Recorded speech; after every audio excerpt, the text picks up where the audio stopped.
اعوذ باللہ من الشیطان الرجیم بسم اللہ الرحمن الرحیم۔ جاوید اقبال تربیلا غازی سے پروگرام لائیو پروگرام آپ سے ملاقات میں حاضر ہے، اور آج کی جو ایک خصوصی طور پہ یہ جو گفتگو ہے، یہ گزشتہ رات کے شدید زلزلہ اور آمد رمضان اور اس کے علاوہ جو مہنگائی کی موجودہ صورتحال ہے، اس پہ آپ سب کی اجازت سے کچھ گزارشات ہیں جو آپ کے سامنے عرض ہیں۔ گزشتہ رات کا جو شدید زلزلہ آپ سب نے دیکھا اور ہم سب پہ اور مختلف ممالک کے لوگوں پہ جو گزری، وہ آپ مجھ سے زیادہ بہتر اس لیے جانتے ہیں کہ میں اس وقت قریبی گاؤں کتب بانڈی میں کچھ دوستوں سے ملنے گیا تھا، اور اس زلزلے کے سٹارٹ ہونے سے کچھ 10 منٹ پہلے میں گاڑی میں بیٹھا، تو راستہ بھی کچا تھا، اس لیے مجھے اندازہ نہیں ہو سکا۔ جب گھر سے کال گئی تو مجھے معلوم ہوا، تو میں نے پھر فوری طور پہ اپنی والدہ کی خیر خیریت پتہ کی، اور پھر جب یہ آ کے معاملات دیکھے تو بہت پریشان ہوا۔ زلزلہ 6.8 یہ ایک مطلب شدت والی ایک پوزیشن ہوتی ہے۔ 6 سے اوپر زلزلہ جو ہے نا، پھر وہ ڈینجرس ہو جاتا ہے، اور 7 سے اوپر تو بالکل ہی بہت خطرناک ہو جاتا ہے۔ بات یہ ہے کہ یہ جو اس میں جو خیر کا پہلو اللہ پاک نے پیدا کیا، وہ یہ تھا کہ اس کی انڈر گراؤنڈ جو ڈیپتھ تھی وہ بہت زیادہ تھی، اور مرکز بھی جس کا افغانستان میں تھا۔ میں آپ سب کے سامنے عرض کر دوں کہ اس زلزلے میں جو گزرا، اور جو ہمارا 2008 کا جو زلزلہ تھا، جس میں پاکستان میں تقریباً 1,00,000 افراد لقمہ اجل بنے، کوئی 8-10 لاکھ افراد زخمی ہوئے، شدید زخمی ہوئے، اور 40 لاکھ مکانات جو ہے نا وہ تباہ ہو گئے، اور بے شمار سکول ان میں گرے، بالا کوٹ، آزاد کشمیر، میرپور، مظفر آباد، کیونکہ وہ جو ایپی سینٹر تھا وہ مظفر آباد اور مانسہرہ کے قریب تھا انتہائی۔ اس میں خطرناک بات یہ تھی کہ وہ ایک تو 7.8 تھا، 7.6 تھا، لیکن اس کی جو ڈیپتھ تھی، زمین کے اندر گہرائی، وہ صرف 15 کلومیٹر تھی۔ گو کہ اس کا ڈیوریشن اس سے بہت کم تھا، تقریباً آدھا تھا۔ یہ تو تقریباً 3 منٹ کا بتا رہے ہیں کہ یہ جھٹکے جاری رہے، جو کہ ایک بہت ہی خطرناک صورتحال اس کے باوجود بھی ہے کہ اس کی شدت جو کم تھی، اور پھر بھی اس کی ڈیوریشن، اس کا دورانیہ، اس کا پیریڈ بہت لمبا تھا۔ سب نے رات استغفار کرتے ہوئے گزاری، اللہ سے ڈرے، اور اللہ کی ذات ہی دنیا کی سب سے بڑی طاقتور ترین ذات ہے، لیکن ہمیں یہ سمجھنا چاہیے کہ ہمارا نقصان نہیں ہوا، تو اس میں یہ خیر کا پہلو یہی تھا کہ یہ ایک وارننگ تھی ہم سب کو، سب سے پہلے مجھے تھی اور اس کے بعد سب کو تھی۔ اس کی وجہ یہ ہے کہ قرآن پاک میں بھی جو سورہ اس بارے میں اذا زلزلت الارض زلزالہا، اس میں بہت کلیئر بات یہ ہے کہ یہ اللہ کا غضب ہے، یہ کوئی اللہ کی رحمت نہیں ہے، زلزلہ اللہ کا غضب ہے۔ تو اللہ کا غضب تبھی آتا ہے کہ جب ہمارے گناہ زمین پہ بڑھ جاتے ہیں۔ اس سلسلے میں حضرت عمر رضی اللہ تعالیٰ عنہ، حضرت عمر فاروق رضی اللہ تعالیٰ عنہ، جو کہ ایک بہت ہی بڑی شخصیت ہیں اور خلیفہ دوم ہیں، نبی پاک صلی اللہ علیہ وسلم کے پیارے ہیں، قریبی ساتھی ہیں، اور دنیا میں سب سے زیادہ فتوحات کرنے والے اور نظام عدل قائم کرنے والے حضرت عمر کا قول ہے کہ ایک دفعہ زلزلہ آیا تو انہوں نے اپنے ہاتھ میں پکڑی ہوئی جو ان کی چھڑی تھی وہ زمین پہ ماری اور کہا کہ اے زمین کیا عمر تجھ پہ انصاف نہیں کرتا؟ تو وہ زمین ٹھہر گئی۔ مقصد یہ ہے جی کہ میں آپ کو بتاؤں کہ ہم ہمیشہ ہمارے ساتھ یہ المیہ رہا ہے کہ ہم اپنے گناہوں کو چھپا کر دوسرے گناہوں کو سمجھتے ہیں کہ دوسرا بڑا گناہ گار ہے، اور اسی دوسروں کے گناہوں کو آج تک ہم ہائی لائٹ کرتے آ رہے ہیں۔ مثلا ایک بات بہت کلیئر ہے کہ جی جو حکمران ہوتے ہیں وہ کچھ عرصے بعد سب کو مطلب برے لگنے لگتے ہیں، اور حکمرانوں کا بارے میں یہی تصور ہوتا ہے کہ جی مطلب یہ لوگ اس طرح ہیں، مختلف تنقید ہوتی ہے۔ میں کسی ایک کا نہیں لے رہا، میں سب کی بات کر رہا ہوں۔ تو اس بارے میں بھی بڑا واضح فرمان ہے کہ اللہ تعالیٰ کی ذات کا فرمان ہے کہ تمہارے اوپر یہ جس طرح تمہارا معاشرہ ہوگا اس طرح کے لوگ تمہارے اوپر مسلط کیے جائیں گے۔ حکمران کہاں سے آئے ہیں؟ کیا فرانس سے آئے ہیں، امریکہ سے آئے ہیں، یا یہ جرمنی سے ہم نے منگوائے ہیں؟ نہیں، یہ تو میرے ہی معاشرے کا حصہ ہیں، یہ تو پاکستانی ہیں، ہم میں سے ہی گئے ہیں۔ بے شک یہاں پہ طبقاتی نظام میں فرق ہے، وہ ان کا تعلق ایلیٹ کلاس سے، لیکن ہے تو پاکستانی۔ تو ہمارے اوپر مسلط ہوئے تو ہمیں کم از کم یہ بھی سوچنا چاہیے کہ یہ مٹھی بھر لوگوں کی وجہ سے جو ہم اتنی تکالیف میں ہوتے ہیں تو یہ آئے کیوں ہیں؟ تو یہ تو ہمارے گناہوں کی وجہ سے آئے ہیں، یہ تو ہمارے معاشرے کے اندر سے جو معاملات ہیں ان کو آج تک ہم نے ایڈریس نہیں کیا۔ اب میں ایک تکلیف دہ بات آپ کے سامنے کرنا چاہتا ہوں۔ یہ میری زندگی کا حاصل ہے کہ جب بھی رمضان آتا ہے تو رمضان سے 2 دن پہلے اگر ٹماٹر 60 روپے کلو ہیں تو وہ 120 روپے کلو ہو جائیں گے۔ اب آپ دیکھیں رات کو کتنے لوگوں نے دعائیں کی، کتنے لوگوں نے نفل پڑھے، کتنے لوگوں نے استغفار کیا اللہ کی بارگاہ میں گر کر، سجدوں میں گر کر۔ اور آج صبح دیکھ لیں، میں غازی کی مثال دے رہا ہوں اور یہ ملک کے تمام علاقوں کی مثال ہے کہ جو ٹماٹر 150 روپے کے مل رہے تھے 2 کلو، آج اپنا اپنا ریٹ ہے، کسی کا 80 ہے، کسی کا 90 ہے۔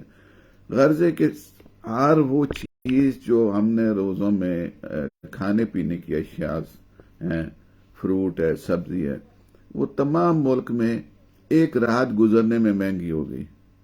اب گزشتہ رات تو کسی چیز کی جو قیمتیں ہیں، جو ریٹس ہیں، وہ حکومت نے گزشتہ رات تو نہیں بڑھائی ہیں، بہت بڑھائی ہیں، لیکن گزشتہ رات تو کچھ نہیں ہوا۔ اب جو ریٹ پہلے سے تھے وہ کیوں ڈبل ہو گئے؟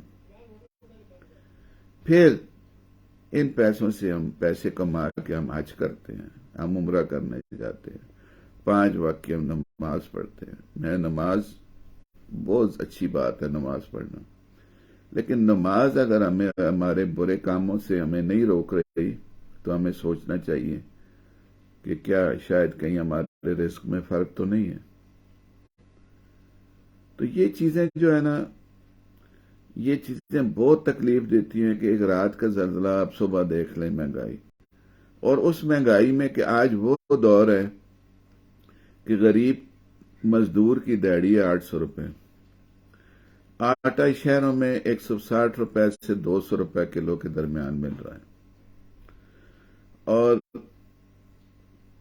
پکوڑے 400 سے 600 روپے کلو کے درمیان مل رہے ہیں، دہی بھی 100 سے 200 روپے ہو چکا ہے۔ آٹے کی سنا ہے روٹی ابھی تک ہمارے علاقے میں تو 20 روپے مل رہی تھی، اب سنا ہے وہ حکومت 25 کر رہی ہے، تو 25 کریں گے تو یہ ہمارے لوگ جو پاکستانی مسلمان ہیں سمیت میرے، تو یہ ثواب کے لیے 30 روپے کر لیں گے۔ جس طرح پہلے 15 روپے سرکاری ریٹ ہے تو 20 پہ بیچ رہے ہیں۔ تو یہ چیزیں جو ہیں یہ کب ہمارا جو ہے نا ضمیر جاگے گا؟ قبر میں جانے کے بعد تو ہمارے پاس چانس ہی کوئی نہیں ہے۔ قبر میں جا کے تو ہمارے تو توبہ کا دروازہ بھی بند ہو جاتا ہے۔ تو ہم کب تک یہ چیزیں کرتے رہیں گے؟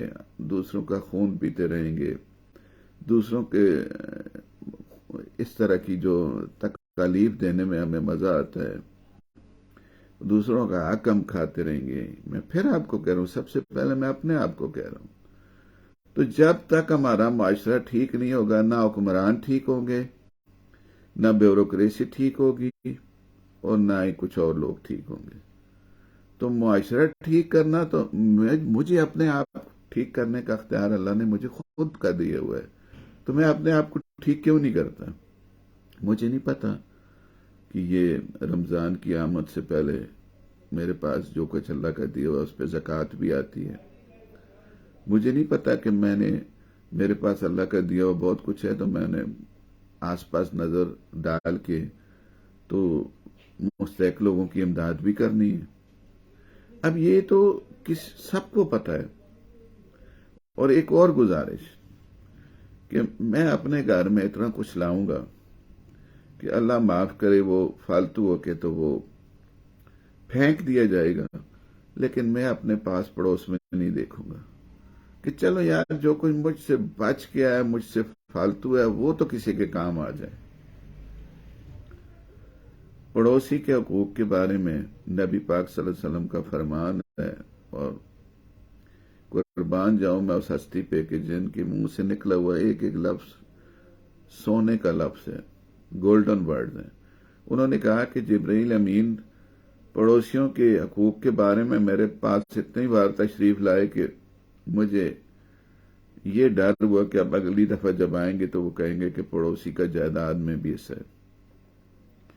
آپ نے اپنے سامنے 4 روٹیاں رکھی ہوئی ہیں، 2 آپ کو بچ گئی ہیں، وہ آپ نے ضائع کرنی ہیں، اور پڑوسی آپ کا رات کو بھوکا سو گیا ہے یا آدھا کھانا اس نے کھایا، تو قیامت کے دن آپ کس طرح بچیں گے؟ اس گرفت سے کس طرح بچیں گے آپ؟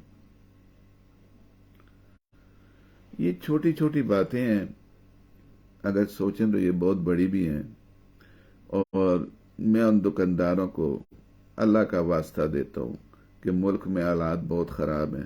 آپ کیا سمجھیں گے کہ آپ نے خود مہنگائی کر دی ایک چیز پہ، غریب لوگوں کے گلے کاٹ کے آپ مسجد میں چلے جائیں گے تو آپ کی نماز قبول ہو جائے گی؟ کیا آپ اللہ کے نظام کو بھی اس پاکستان کے نظام جیسا سمجھتے ہیں؟ یہ آپ کی بھول ہے۔ ذرا آنکھیں بند کریں، سب لوگ آنکھیں بند کریں اور تصور کریں کہ آپ قبر میں پڑے ہوئے ہیں، اور وہاں آپ کو ہوش آتا ہے تو آپ کو سانس بھی نہیں لے سکتے۔ وہاں پہ کوئی خوفناک قسم کے کوئی سانپ یا زہریلی چیزیں حملہ ہو رہی ہوتی ہیں تو آپ ہل بھی نہیں سکتے۔ عذاب قبر کے بارے میں تو میں کیا الفاظ دہراؤں کہ کہتے ہیں کہ قبر آپس میں جڑ جاتی ہے۔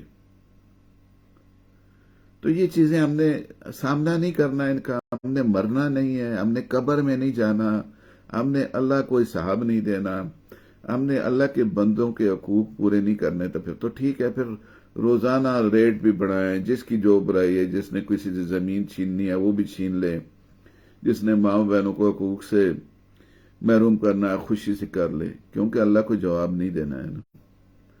تو جب اللہ کو جواب دینا ہے تو یہ آپ کی بھول ہے۔ وہاں پاکستان کے نظام کی طرح سفارش اور رشوت نہیں چلتی۔ نبی پاک صلی اللہ علیہ وسلم اپنی بیٹی کو ہاتھ پکڑ کے کھلی قبر کے پاس لے جاتے ہیں اور ان سے فرماتے ہیں کہ یہ دارالاعمال ہے، یہاں آپ کو آپ کے اعمال کام آئیں گے، میں نہیں آؤں گا۔ اب اس کے بعد تو بات ہی ختم ہے۔ ہم کس سوچ میں ہیں؟ نوح علیہ السلام کا پتر طوفان نوح میں غرق ہوتا ہے کنعان۔ نوح علیہ السلام اس پہ بس لگاتے ہیں کہ آ جاؤ کشتی میں، وہ کہتا ہے میں پہاڑ پہ چڑھوں گا۔ تو جب یہاں پہ لحاظ نہیں ہو رہا تو پھر آپ سوچیں کہ وہاں تو عدل و انصاف کا ایک ایسا اٹل نظام ہے، وہاں تو کسی کی معافی ہے ہی نہیں۔ دوستو، 60 سالہ 50 سالہ اگر نیند نکال لیں تو 20 30 زیادہ سے زیادہ 40 50 سال کی زندگی کو آپ کیا کریں گے؟ اینڈ تو ہونا ہے، بالکل ہونا ہے۔ ہم سب آج کل تو بچوں کا بھی نہیں پتہ چلتا ان زلزلوں اور ایسے خوفناک آفات کی وجہ سے، تو ہمیں تو موت کے لیے تیار رہنا چاہیے۔ میں آپ سب سے ہاتھ جوڑ کے گزارش کر رہا ہوں کہ آپ اس وقت جو حالات ہیں ملک میں مہنگائی کی اور ناقابل برداشت ہیں، میں سمجھتا ہوں کہ ہر بندہ ٹراما میں ہے اس وقت۔ ذہنی ٹینشن اس حد تک بڑھ چکی ہے کہ نیم پاگل ہوئے ہیں لوگ، اپنے خرچوں سے، اپنے خراجات سے، مکان کے کرایوں سے، بچوں کی تعلیم سے، علاج سے، اور اب آٹے سے۔ تو خدا را آپ کی روزی میں اللہ برکت ڈالے۔ آپ جب بھی گھر تشریف لائیں، آپ آس پاس پڑوس میں یا دور دراز بھی مستحق لوگوں پہ نظر رکھیں اور ان کی مدد کریں، تاکہ اللہ تعالیٰ کی ذات آپ سے خوش ہو۔ اور دوسری بات، آج سے روزے شروع ہونے سے پہلے میری گزارش ہے کہ سب سے پہلے میں اپنا احتساب کروں اور آپ سب اپنا احتساب کریں۔ جو حقوق ہیں وہ ہم پورے کریں، غریبوں کا ہم خیال رکھیں، اور اگر کسی کو آپ کچھ دے نہیں سکتے نا تو آپ اس کو تسلی دے دیں نا، تو وہ بھی صدقہ جاریہ ہے۔ وہ آپ کی تسلی سے اتنا خوش ہو جائے گا کہ یار اس بندے نے مجھ سے تسلی دی ہے، یہ میرا اپنا ہے، یہ میرے اپنائیت کا اظہار کر رہے ہیں۔ یہ بڑی معمولی سی بات ہے آپ کے لیے اور میرے لیے، لیکن اس کا اجر بھی بہت بڑا ہے۔ اور باقی بات یہ ہے کہ رمضان سے فائدہ اٹھائیں۔ یہ اللہ کی ذات کا ایک فرمان پھر میں یہاں پہ کر رہا ہوں، قرآن پاک میں غالباً سورہ بقرہ میں اتنا نہیں ہوں، علم میرا اتنا نہیں ہے، لیکن کوئی کمی بیشی ہو تو اللہ کی ذات معاف فرما دیں، کہ سورہ بقرہ میں یہ قرآن پاک کے متعلق ارشاد ہوتا ہے کہ میں اگر اس کو پہاڑوں کے اوپر نازل کرتا تو وہ ریزہ ریزہ ہو جاتے۔ تو ہم تو وہ خوش نصیب ہیں کہ اللہ پاک نے اس قرآن کو ہمارے اوپر نازل کیا۔ کوشش کریں کہ کم از کم ایک ختم قرآن پاک ضرور کریں۔ جس بھائی کو سمجھ نہیں آتی تو وہ بھی پڑھنے کی کوشش کرے۔ آج کل تو ویسے بھی ڈیجیٹل دور ہے، آپ ساتھ ساتھ پڑھتے جائیں، نیٹ پہ بڑے اچھے قرآن پاک کے جو آڈینس ہے وہ موجود ہیں، تو کسی قسم کی تکلیف آپ کو نہیں ہے۔ اور سب سے بڑھ کر انسانی ہمدردی کو اپنے اندر لائیں۔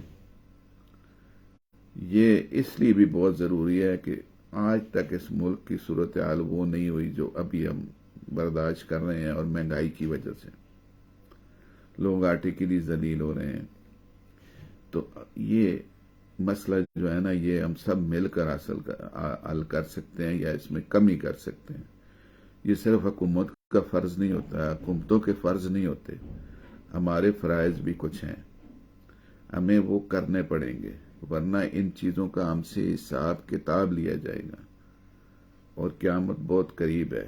اور یاد رکھیں کہ ظلم سے بچیں۔ مظلوم کی آہ جو ہے نا وہ 7ویں آسمان تک براہ راست اللہ کے دربار میں چلی جاتی ہے۔ آج کل تو دنیا میں حساب ہوتا ہے۔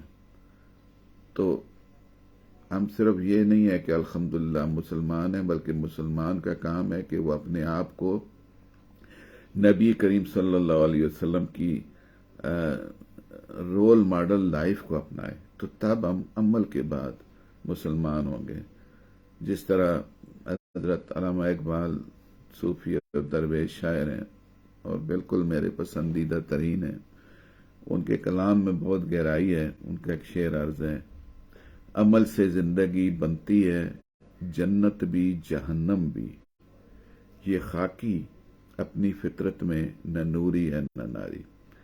اور ایک اور گزارش جو ابھی کچھ ماہ کے اندر، ایک آدھ ماہ کے اندر یہ گندم کا وہ آ رہا ہے سیزن، تو گندم جب آپ کی کاٹ کے گھر آ جائے گی تو آپ اس میں سے بھی عشر، زکوٰۃ یا جو بھی غریبوں کے حقوق ہیں وہ نکال کے باقی جو بچنے والی گندم ہے اس کو آپ اس وقت کے ریٹ پہ سیل کریں. آپ اس کو ذخیرہ اندوزی نہ کریں کہ یہ بعد میں مہنگی بک جائے گی. یہ بھی بڑا سخت گناہ ہے اور اس سے بھی مہنگائی بڑھتی ہے. اور دکاندار حضرات سے میں پھر گزارش کرتا ہوں کہ آپ لوگوں کو آخری بات میں یہ کہتا ہوں کہ دنیا میں جتنے بھی غیر مسلم لوگ ہیں، جن کو آپ یہودی کہتے ہیں، عیسائی کہتے ہیں، ہندو کہتے ہیں، وہ سب نے آپ پوری دنیا سے چیک کر لیں کہ آمد رمضان پہ 30% کی سیل لگی ہوئی ہے. اور یہاں جو کچھ ہم کر رہے ہیں وہ آپ کو اور ہمیں پتہ ہے. تو خدا را اس بات پہ غور کر لیں. یہ میری گزارشات تھی. آخر میں پھر کسی بھی جو بات میری سے کسی کو دل دکھا یا دل آزاری ہوئی یا جانے انجانے میں نے کچھ نہ سمجھی میں کوئی بات ایسی کی جو آپ کو اچھی نہیں لگی تو میں اس کے لیے معافی کا طلبگار ہوں. آپ سب سے گزارش ہے کہ آپ سب میرے لیے دعا کریں. میں آپ سب کے لیے دعا کرتا ہوں کہ اللہ پاک ہمارے حال پہ رحم کرے اور اللہ پاک ہمارے اوپر نعمتوں اور رحمتوں کا نزول فرمائے اور اللہ پاک ہمارے اس ملک کو محفوظ رکھے. اور یہ جو مہنگائی کا اور یہ جو دوسرے عذاب ہمارے اوپر آئے ہوئے ہیں بیماریوں کے، اللہ پاک ان سے ہمیں شفا یاب فرمائے.